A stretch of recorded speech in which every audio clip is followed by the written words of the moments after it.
गाजियाबाद के NH 24 में Samajwadi party व RLD की प्रेस वार्ता हुई, जिसमें अखिलेश यादव जयंत चौधरी ने पांचों विधानसभा के प्रत्याशियों को भारी मतों से विजय बनाने के लिए योजनाओं की विस्तार से जानकारी दी, जिसमें सपा सरकार बनने पर 300 यूनिट बिजली मुफ्त दी जाएगी, प्रत्येक फसल के लिए MSP प्रदान की जाएगी, किसानों को सिंचाई के लिए बिजली मुफ्त दी जाएगी, 15 दिन में गन्ना किसानों का भुगतान किया जाएगा, इसके लिए फॉर्म रिवीलिंग फंड बनाया जाएगा, किसानों को ब्याज मुक्त लोन दिया जाएगा, समाजवादी पेंशन योजना को फिर शुरू किया जाएगा, जिसके तहत 18,000 प्रतिवर्ष गरीब जरूरतमंद महिलाओं में BPL परिवारों को दिया जाएगा। 2017 तक हमने 55 लाख परिवारों को समाजवादी पेंशन दी है। बीमार पेंशन की व्यवस्था की जाएगी। नौजवानों को लैपटॉप दिया जाएगा। सपा सरकार में हमने 18 लाख लैपटॉप बांटे थे। सपा सरकार बनने पर किसान आंदोलन में शहीद हुए किसानों के परिवारों को 25-25 लाख रुपए की आर्थिक मदद और उनके सम्मान में किसान स्मारक बनाया जाएगा। सांड के हमले में मारे जाने वाले लोग, जिसमें अधिकतर ग्रामीण किसान होते हैं, उनके परिवारों को 5 लाख रुपए की आर्थिक मदद दी जाएगी। IT के क्षेत्र में 22 लाख रोजगार की व्यवस्था की जाएगी। पुरानी पेंशन योजना को बहाल किया जाएगा। यश भारती सम्मान को दोबारा शुरू किया जाएगा। नगर स्तर पर अपने क्षेत्रों में अच्छा काम करने वालों को नगर भारती सम्मान दिया जाएगा। आप देख रहे हैं सच का कारवा न्यूज। खास रिपोर्ट पप्पन ठाकुर की।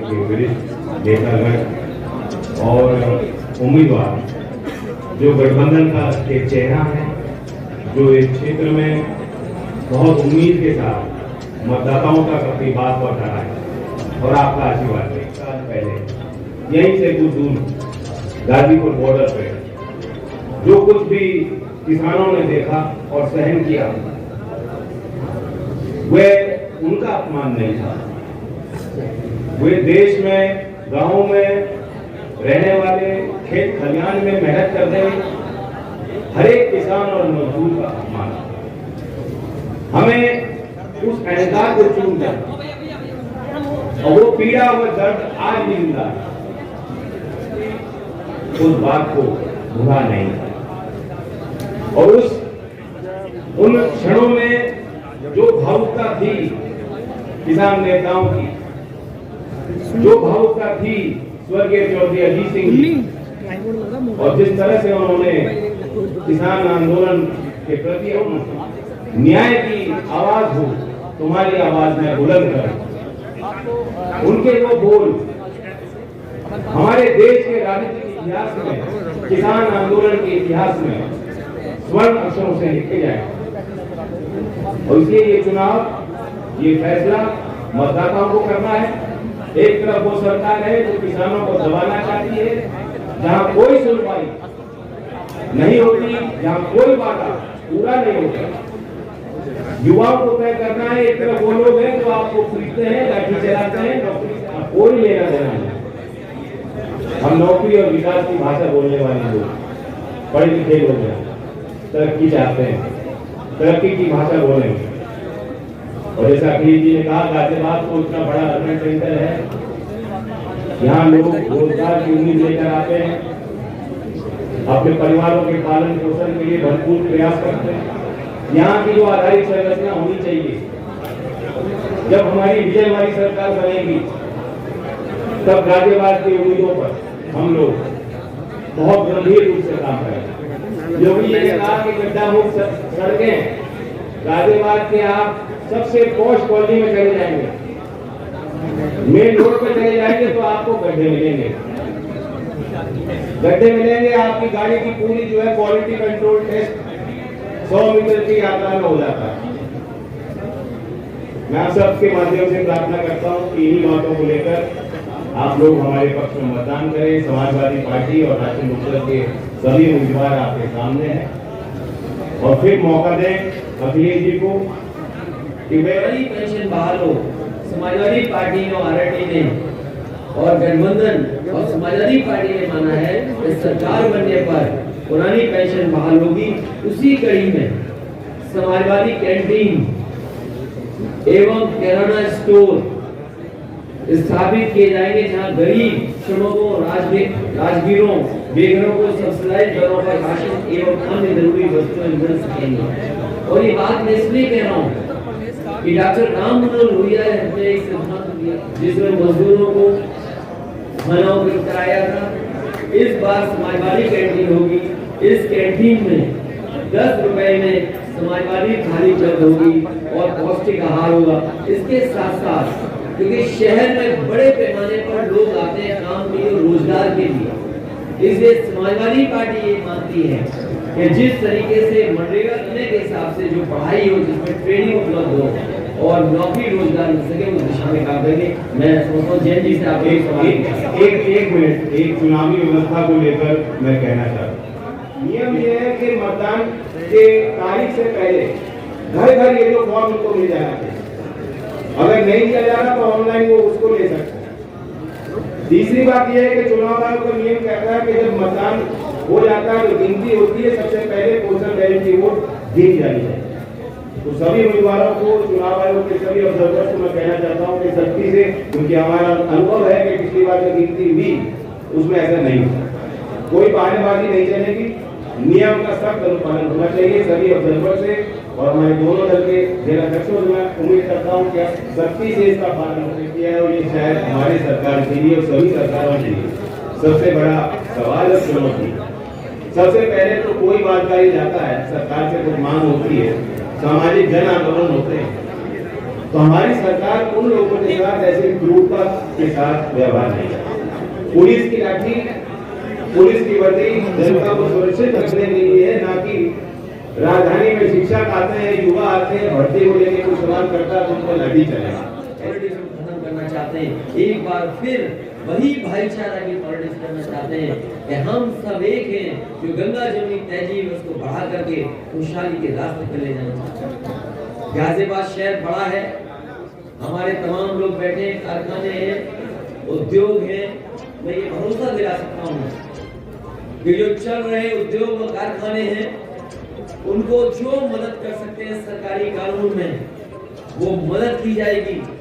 साथ ही साथ जो एमएसएमई सेक्टर है, जो सबसे ज्यादा साइकिल के कारखाने को पुनः जिंदा करने का काम कोई करेगा तो समाजवादी लोग करेंगे, और इसलिए करेंगे क्योंकि हमारा विशेष लगाव है साइकिल से। जिस पार्टी का चुनाव चिन्ह साइकिल हो तो वो साइकिल के कारखाने को शुरू करने के लिए अगर कोई बड़ा पैकेज देना पड़ेगा तो देने का काम करेंगे, क्योंकि साइकिल के कारखाने से न जाने कितने और छोटे छोटे कारखाने जुड़े हैं, और उन कारखानों में न जाने कितने लोग हैं जिन्हें मजदूरी मिल रही है, काम मिल रहा है, रोजगार मिल रहा है। हमारा स्वार्थ, हमारा लालच ये है कि हम लोगों को रोजगार और नौकरी दे दें। अगर रोजगार और नौकरी रहेगा तो समाजवादी सरकार पीछे नहीं हटेगी। ऐसे कारखाने उद्योग को सहयोग करने का काम करेंगे। क्योंकि मैं पोटली लेके चलता हूँ, एक लाल वाली मैंने पहले दिखा दी थी, लेकिन मैंने ये कहा यही अन्न है जो हमें और आपको जिंदा रखता है। किसान जो हमें पेट भरता है और कपड़े दे पहनाता है, उसके हक में हम दोनों लोग लगातार इसी तरह से संघर्ष करते रहेंगे और लड़ाई लड़ते रहेंगे जब तक भारतीय जनता पार्टी को हटाना ले और उत्तर प्रदेश से सफाया न कर दें। अगर हमारे पत्रकार साथी आप लोग भी कोई अन्य संकल्प लेना चाहें तो पीछे नहीं हटें।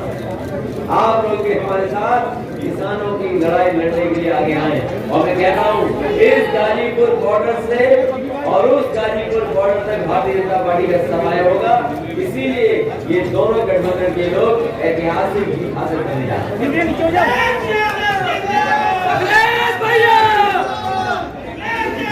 ये हमारे बहुत सारे फोड़ा कॉलोनी के लोगों को लेकर के ये फोड़ा को कौन नहीं जानता। जब समाजवादी सरकार थी तो फोड़ा कॉलोनी के लिए हम लोगों ने स्कूल भी दिया था और जो विकास कार्य कर सकते थे वो विकास कार्य भी और नगर पालिका को बनाने का काम किया। अगर फोड़ा कॉलोनी को लिए विशेष कार्य भी करने पड़े, जिसमें अस्पताल बनाना हो, डिग्री कॉलेज देना हो और अगर घर घर पानी पहुंचाने का काम करना पड़े, बताओ थोड़ा ऐसी जगह जहाँ उत्तर प्रदेश और बिहार के बड़े पैमाने पर लोग रहते हैं, आसपास के लोग तो रहते ही हैं, लेकिन यूपी बिहार के भी लोग बड़ी संख्या में आकर के रह रहे हैं। अगर उन्हें अच्छा पानी नहीं दे सकते, इलाज नहीं दे सकते, हम लोग कैसे करेंगे? वही सभी बात मेट्रो को रुके कार्य और मेट्रो के कार्य तो समाजवादियों से ज्यादा किसी ने बनाई नहीं है।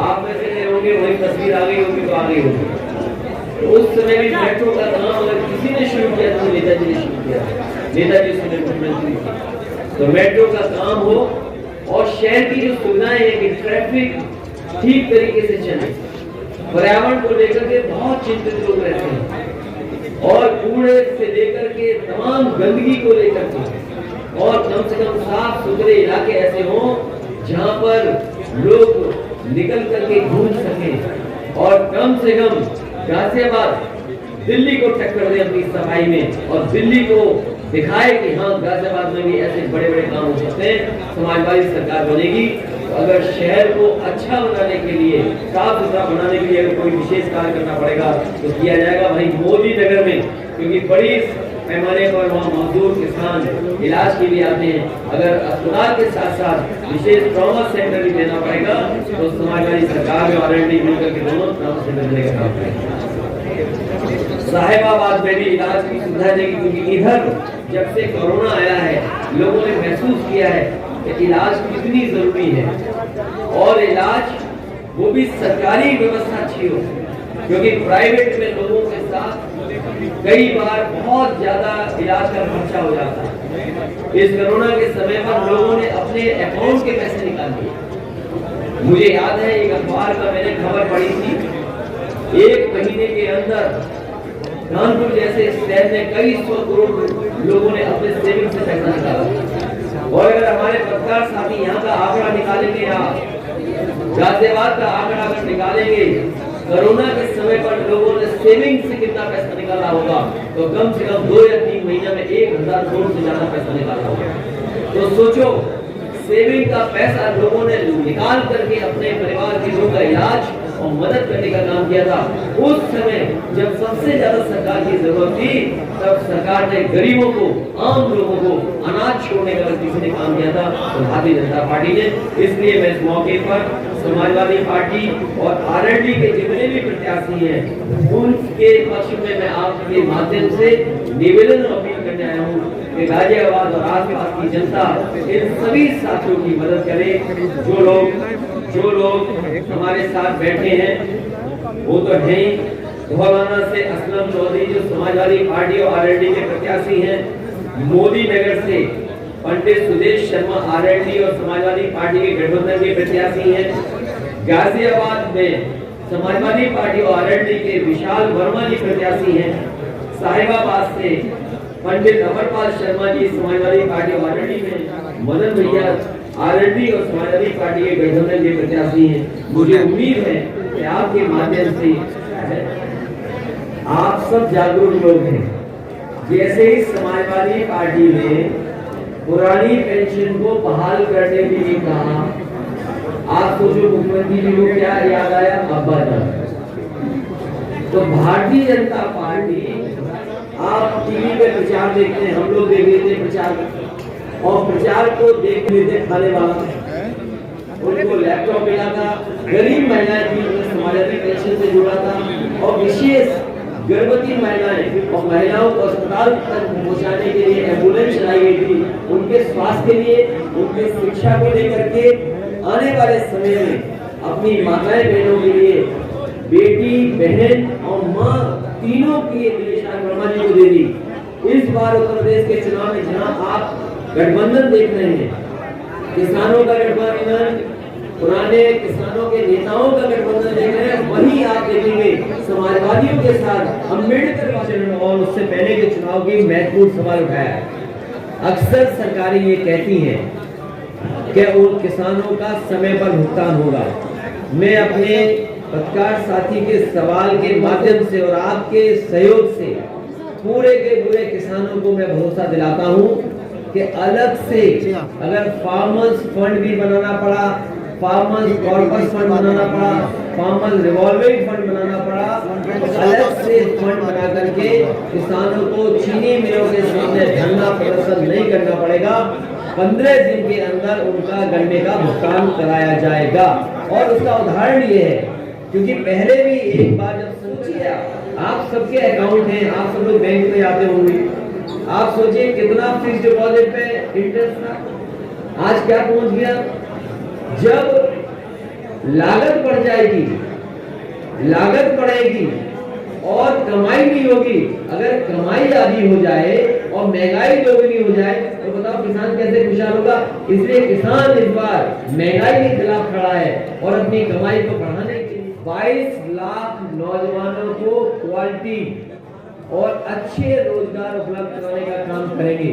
और वहीं उत्तर प्रदेश की सरकारी विभागों में लगभग 11 लाख रिक्त पद खाली हैं।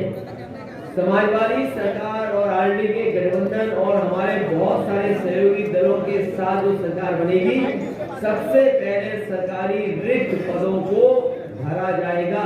तो आप हिसाब लगा लीजिए, अगर 11 लाख वो हैं जो मैं मैनिफेस्टो में कहूंगा, लगभग 11 लाख रिक्त पद हैं, 22 लाख तो केवल आईटी सेक्टर में था।